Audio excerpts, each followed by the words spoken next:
मौजूद है इस वक्त हम तिगांव विधानसभा में और यहाँ पर हमारे साथ में पंडित लालचंद शर्मा जी मौजूद हैं जो कि बसपा के प्रत्याशी हैं। हरियाणा में गठबंधन है एनएलओ और बसपा का और बसपा की टिकट पे सर चुनाव लड़ रहे हैं, तो इनसे जानेंगे कि किन मुद्दों के साथ में चुनावी प्रतिक्रिया जो है वो दोहराई जा रही है और क्या कुछ है जो इस इलेक्शन में खास होने वाला है। सर बहुत बहुत स्वागत है आपका। थैंक यू, सभी को नमस्कार। मेरा जी सब जो ताऊ देवीलाल ने हरियाणा का विकास किया, वृद्धा पेंशन, ट्रैक्टर के जो कर्ज माफ किए और ट्रैक्टर पर जो टैक्स माफ किया, साइकिल पर टोकन टैक्स लगता था वो माफ किया और रोडों का विकास किया। ताऊ देवीलाल बहुत किसानों के हितैषी थे और बहन मायावती ने जिस तरह से नोएडा का विकास किया उसी तर्ज पे हम भी अपने ग्रेटर फरीदाबाद का विकास करेंगे। सर, विकास की बात आपने कही, तिगांव विधानसभा के अंदर विकास नाम का तो वी भी नहीं है। हाँ बिल्कुल, तिगाम में कभी कोई विकास नहीं हुआ और तिगाम में कभी कोई इनेलो का एमएलए भी नहीं बना। इनेलो और बीएसपी का इस बार इनेलो बीएसपी गठबंधन सरकार बनेगी। सभी के जो वृद्धा पेंशन है जो ताऊ देवीलाल शुरू कर गए थे उसी को लोग रिपीट करते आ रहे हैं, उसको भी इस बार दुगना करेंगे और बेरोजगारी को खत्म करेंगे। अपना बेरोजगारों को रोजगार दिलवाएंगे।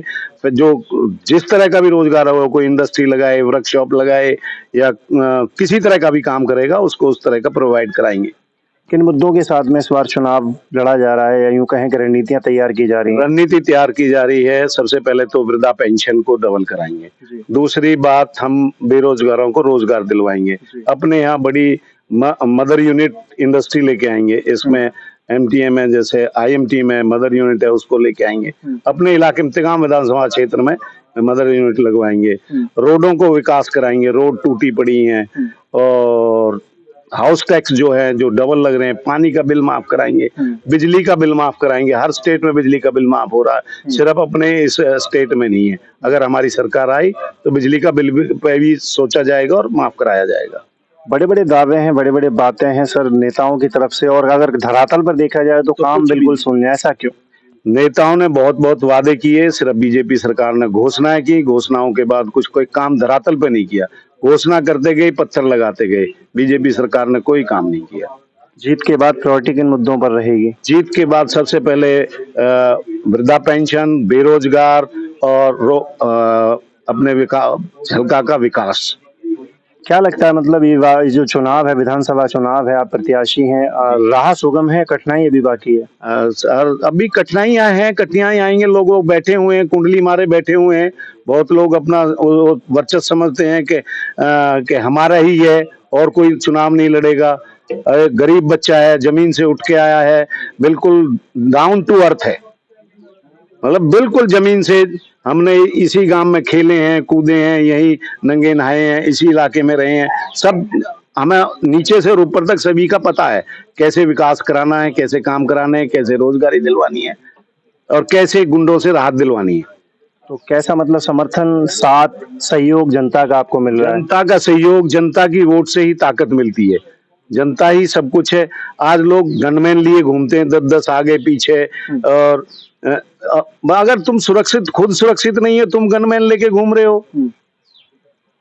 तुम अगर सुरक्षित नहीं हो, तुम ही गनमैन लेके घूम रहे हो। अरे तुम्हारी सुरक्षा तो जनता है, जनता ने तुम्हें वोट दिए, तुमने काम नहीं किए, इसीलिए तो गनमैन लेके घूम रहे हो। ये वीआईपी कल्चर का हिसाब भी तो हो सकता है सर? नहीं, वीआईपी कल्चर नहीं, ये स्टेटस दिखाने का है। ये उस जनता से जिससे वोट लेके आए उससे डरते हैं कहीं जनता हमारे ऊपर प्रहार ना कर दे। अरे मैंने बहुत सौ को देखा है, अपना स्टेटस सिंबल भी लगाते हैं, पीछे लेके चलते हैं। कोई भी है अपना गनमैन को, अरे जरा खिड़की खोलो। अरे तुम खिड़की नहीं खोल सकते तो क्यों? अगर जनता का विकास नहीं कर सकते, तुम गाड़ी की खिड़की नहीं खोल सकते तो क्या विकास करोगे? तुम में इतना दम तो हो कि खिड़की खोलो। तुम अपने साथ गनमैन रखते हो कि तुम्हें ये नहीं है कि तुम गनमैन रख रहे हो, तुम्हें जनता से डर है कि तुम्हें जनता के काम नहीं किए, जो वादे दिए वो वादे नहीं पूरे किए। अच्छा, आपने कहा कि खिड़की नहीं खुलती लोगों की, प्रत्याशी होगी, तो ऐसे कौन से प्रत्याशी हैं? खिड़की खोलना नहीं चाहते, वो अपना स्टेटस दिखाते हैं। या स्टेटस नहीं, मैं इनका चौकीदार बन के काम करूंगा। एक बार अगर जनता ने आशीर्वाद दे दिया तो दोबारा बुलाएंगे कि लालचंद शर्मा को रोडवेज की टिकट की भी जरूरत नहीं है। ये तो इस बार अपना स्टेटस दिखाने के लिए टिकट लेके आए हूं। जनता बनाएगी, जनता कंधों पे उठा के ले जाएगी। लोग बाग 10-10 बार इलेक्शन जीते हैं, उन्होंने जनता के काम किए हैं। लोग बाग एक बार इलेक्शन जीतने के बाद अपना वो नहीं दिखाते, चेहरा नहीं दिखाते हैं। हमारा पहला विधायक है, उससे पहला विधायक है, बताओ कितने चेहरे दिखाए हैं। अपने घर भरे, अपनी डील भी करी है, और डील नहीं करके उनके वहां ईडी के फलाने के छापे लग रहे हैं।